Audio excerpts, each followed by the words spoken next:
नमस्कार, capital TV में आपका स्वागत है और मैं आपके साथ प्रिया बिस्ट। लोकसभा चुनाव का रंग सभी राज्यों में चढ़ता हुआ नजर आ रहा है, लेकिन ऐसे में असम से जो खबर सामने आई है उसने विपक्षी नेताओं के साथ ही धर्म के ठेकेदारों के लिए नई मुसीबत खड़ी कर दी है। एक तरफ तो लोकसभा के चुनाव को लेकर तैयारियां जोरों पर हैं, तो वहीं दूसरी तरफ यूसीसी को लेकर लागू होने का सिलसिला लगातार जारी है।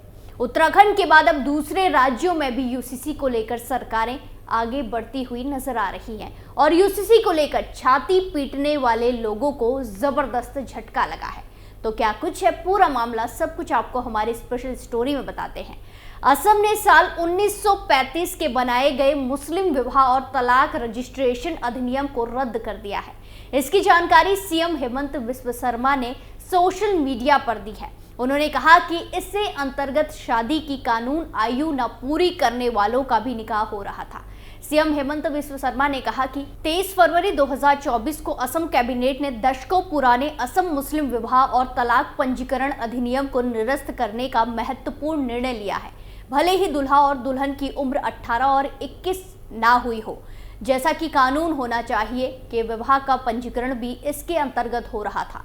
ये निर्णय असम में बाल विवाह पर रोक लगाने की दिशा में एक महत्वपूर्ण कदम है। इससे पहले असम सरकार में मंत्री जय मल्ला बरुआ ने इस मामले में मीडिया से बात की। उन्होंने मीडिया को बताया कि असम मुस्लिम विवाह और तलाक पंजीकरण अधिनियम 1935, जिसके आधार पर अब तक 94 मुस्लिम रजिस्टर्ड राज्य में मुस्लिम निकाहों का पंजीकरण कर रहे थे और तलाक का निर्णय कर रहे थे, उसे निरस्त कर दिया गया है। आज की कैबिनेट बैठक में इस अधिनियम को हटा दिया गया है। इसके परिणाम स्वरूप आज के बाद इस अधिनियम के जरिए मुस्लिम विवाह या तलाक का पंजीकरण नहीं हो सकेगा।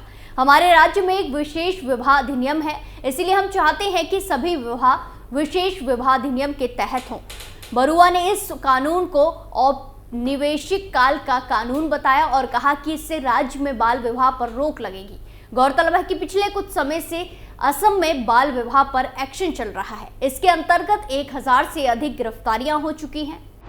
क्या था मुस्लिम विवाह अधिनियम? ये अधिनियम साल 1935 में अंग्रेजों द्वारा लगाया गया था। ये असम के मुस्लिमों के लिए विवाह पंजीकरण और तलाक के नियम बनाता है। इसके अंतर्गत कोई भी मुस्लिम व्यक्ति जिसे सरकार अधिकृत कर दे, मुस्लिम निकाह को पंजीकृत कर सकता है। इसी के साथ वो तलाक का पंजीकरण भी कर सकता है। इसके लिए वो एक शुल्क भी ले सकता था। इस अधिनियम के तहत एक इलाके में 2 मुस्लिम रजिस्ट्रार नियुक्त किए जाने थे। इसमें से एक सुन्नी और एक शिया होता है। असम सरकार का मानना है कि इस नियम का लाभ उठाकर ऐसे निकाह भी पंजीकृत हो रहे थे जो कि कानूनी मान्यता पूरी नहीं करते, क्योंकि इस अधिनियम में निकाह की न्यूनतम आयु का जिक्र नहीं था। ऐसे में 18 वर्ष से कम की बच्चियों का निकाह भी हो रहा था। हालांकि अब सरकार ने इस पर रोक लगा दी है। वर्तमान में असम के भीतर 94 ऐसे मुस्लिम रजिस्ट्रार हैं जो कि निकाह और तलाक का पंजीकरण करते हैं। सरकार अब इनका रजिस्ट्रार का पद खत्म कर देगी। असम सरकार ने कहा कि इन सभी को एक बार 2 लाख का मुआवजा भी दिया जाएगा। यूसीसी की दिशा में एक बड़ा कदम। असम सरकार का यह निर्णय समान नागरिक संहिता यानी कि यूसीसी की दिशा में एक बड़ा कदम माना जा रहा है। गौरतलब है कि हाल ही में उत्तराखंड में यूसीसी को विधानसभा की मंजूरी मिली है। इसके अंतर्गत सभी धर्मों के लिए विवाह, तलाक और विरासत जैसे मुद्दों को लेकर एक ही नियम बनाए जाएंगे। इसमें भी बहु विवाह जैसे नियमों पर रोक लगाई गई है। असम के मुख्यमंत्री हेमंता बिस्वा शर्मा पहले ही कहते आए हैं कि वो राज्य में यूसीसी लागू करेंगे। ऐसे में मुस्लिमों के लिए अलग से बनाया गया कानून खत्म करना यूसीसी का रास्ता साफ करता है। सीएम शर्मा ने राज्य में बाल विवाह, बहु विवाह और 3 तलाक के धुर विरोधी रहे हैं। इसके खिलाफ वो लगातार बोलते रहे हैं। अब असम में मुस्लिम निकाह का पंजीकरण विशेष विवाह अधिनियम 1954 के तहत होगा। असम सरकार के मुस्लिम विवाह एवं तलाक पंजीकरण कानून खत्म करने के फैसले पर विपक्ष ने कड़ी प्रतिक्रिया दी है। AIUDF के प्रमुख बदिरुद्दीन अजमल सरकार के इस फैसले की आलोचना कर चुके हैं। अब विधायक रफीकुल इस्लाम ने सरकार को लगभग चेतावनी देते हुए कहा है कि सरकार में समान नागरिक संहिता लागू करने की हिम्मत ही नहीं है। सरकार ऐसा नहीं कर सकती। असम सरकार ने 23 फरवरी की रात हुई कैबिनेट की बैठक में मुस्लिम विवाह एवं तलाक पंजीकरण कानून खत्म करने का फैसला किया। सरकार का कहना है कि इससे बाल विवाह को रोकने में मदद मिलेगी। राज्य सरकार के मंत्री जय मल्ला बरुआ ने दावा किया कि ये यूसीसी की दिशा में अहम कदम है। AIUDF के विधायक डॉक्टर रफीकुल इस्लाम ने राज्य सरकार के मुस्लिम विवाह एवं तलाक पंजीकरण कानून खत्म करने के फैसले पर कहा कि इस सरकार में समान नागरिक संहिता यानी कि यूसीसी लागू करने की हिम्मत ही नहीं है। वो ऐसा कर ही नहीं सकते। ये उत्तराखंड में जो लाए हैं वो यूसीसी नहीं है। ये असम में भी यूसीसी लाने की कोशिश कर रहे हैं, लेकिन मुझे लगता है कि वो असम में ऐसा नहीं कर सकते, क्योंकि असम में विभिन्न जातियों और समुदायों के लोग रहते हैं। भाजपा समर्थक खुद इन प्रथाओं का पालन करते हैं। चुनाव आ रहे हैं और ये सिर्फ मुस्लिमों को निशाना बनाने की रणनीति है, इसीलिए मुस्लिम विवाह एवं तलाक पंजीकरण कानून हटा रहे हैं। असम कैबिनेट के पास अधिकार ही नहीं है कि वो संविधान में मिले अधिकार में संशोधन कर सके। कांग्रेस नेता राशिद मंडल ने सरकार के फैसले पर कहा कि मैं अभी तक इसे विस्तार से नहीं देख पाया हूं, लेकिन ये एक पक्षपातपूर्ण फैसला है। सरकार यूसीसी की बात कर रही है और बहु विवाह पर प्रतिबंध की बात कर रही है, लेकिन सरकार ऐसा करने में असफल रहेगी। चुनाव से पहले ये हिंदू मतदाताओं को भाजपा के पक्ष में लामबंद करने की कोशिश कर रही है। सरकार का कहना है कि ये मुस्लिम विवाह एवं तलाक पंजीकरण कानून अंग्रेजी शासनकाल का है और इससे बाल विवाह पर रोक लगेगी, लेकिन ये तथ्य नहीं है। ये कानून सिर्फ मुस्लिमों की शादियों को पंजीकृत करने के लिए है और ये भारत के संविधान के अनुरूप है।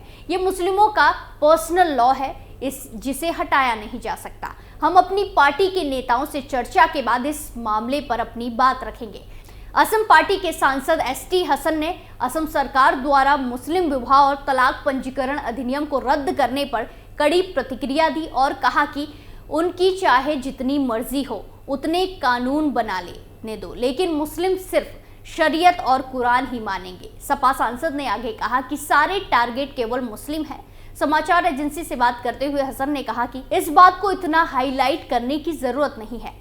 मुसलमान शरीयत और कुरान का ही पालन करेंगे। वो सरकार जितना चाहे उतने अधिनियमों का मसौदा तैयार कर सकते हैं।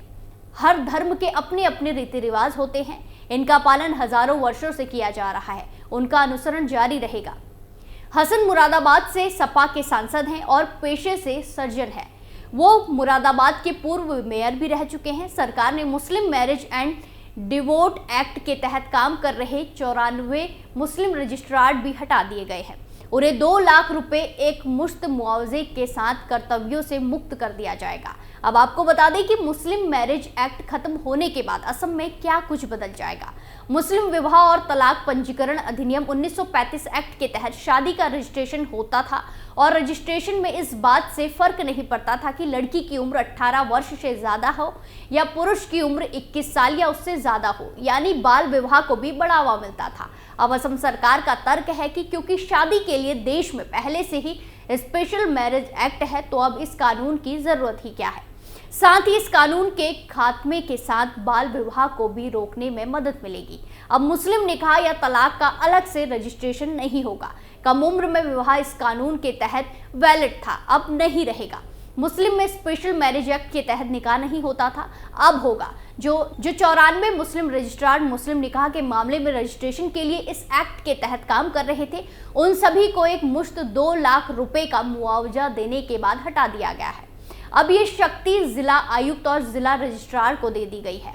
आपका क्या मानना है, कमेंट करके जरूर बताएं। फिलहाल के लिए इतना ही। बाकी तमाम खबरों के लिए देखते रहिए कैपिटल टीवी। नमस्कार।